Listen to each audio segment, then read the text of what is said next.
I love it. You've got more staying power and determination than anyone I've ever met. Despite your countless failures, the monocle order, that vending machine scheme, that Vice show meeting, the podcasts, the comedy, putting together outfits, dieting, throwing parties that make money. You never stay down, and you never give up. You never stop trying, you never stop striving, and you never, ever stop talking. It's not even natural for someone to act the way you do. I mean, it's like you have brain damage or something.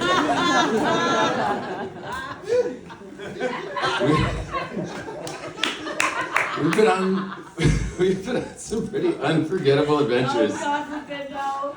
I don't know if you remember at Burning Man, when I watched you mercilessly heckle that terminally ill woman that was trying to make a goodbye video for her infant daughter with Down syndrome.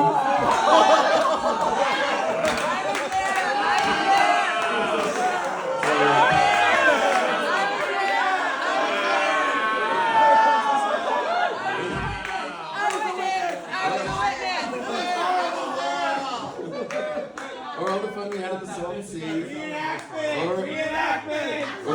Or at the Gathering of Juggalos, where you took meth and disappeared for that day-long sexcapade with the toothless clown ninja.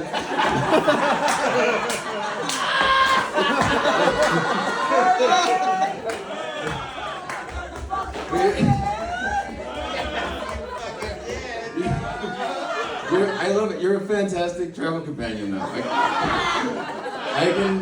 We can chat about things. I can ask you about anything at all, and you'll always have an answer. And the answers are always really confident and almost completely wrong. You're like Fat GPT.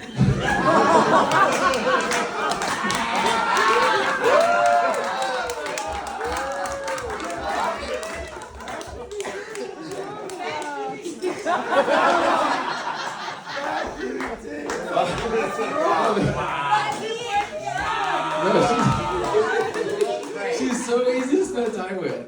And I'm not the only one who can't get enough of her charms. Her dating history is a who's who of the socially awkward. It's like she's running a support group for autistic guys.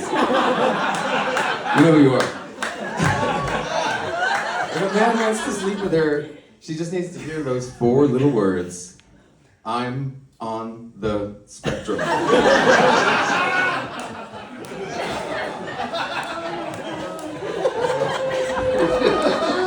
Oh, but she's so generous. She'd give me the shirt off her back if she'd ever wear a fucking shirt. She thinks pasties are business attire. I can't imagine where the rest of her clothing went. Like who the fuck would take them? Beacons has a no Zoe donation policy right now.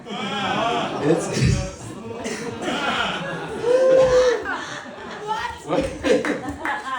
Please don't start laughing. Please don't start laughing. It's inspiring, though. I mean, you give everything you have, not just to people you love, but also to strangers. Even when none of them ask for it.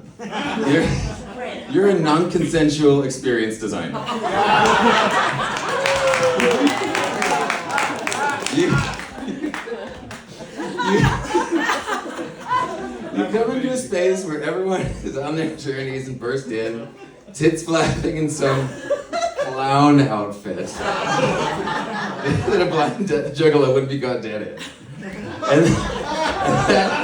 And that magnificent nasal air raid siren you call a voice hijacks their attention to whatever nonsensical rant you're on at the moment. You're a baby crying on an airplane where people are trying to sleep. You're a barking dog in a library reading room.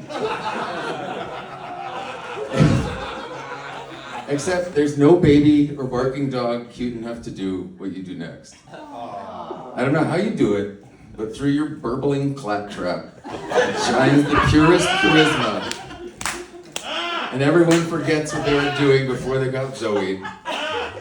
And every single hostage you've touched develops Stockholm Syndrome.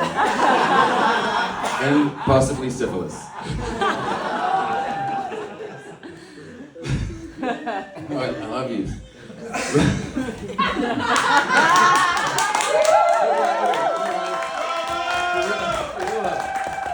I think it's important, which is like serious though. I think it's important because I think in like in society, especially at present, people's fear of offending each other isolates us and prevents us from taking risks and sharing and being vulnerable and trusting strangers and making space for magic.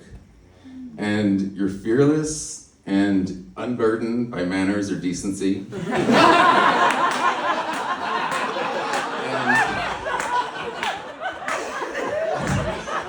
And when you trample the rules of decorum, you also smash the barriers between people and sow the seeds of real connection. Yes. Your art, your gift to the world, isn't breaking down the walls that people put up around themselves and giving them the gift of really seeing one another and themselves.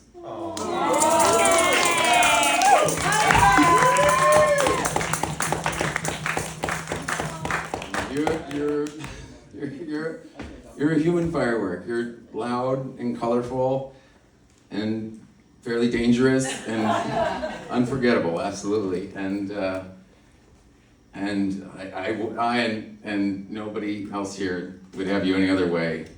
Though God knows we've tried. So here's to 40 more years of adventures together, and thanks for the bottom of my heart, Zoe. I love you.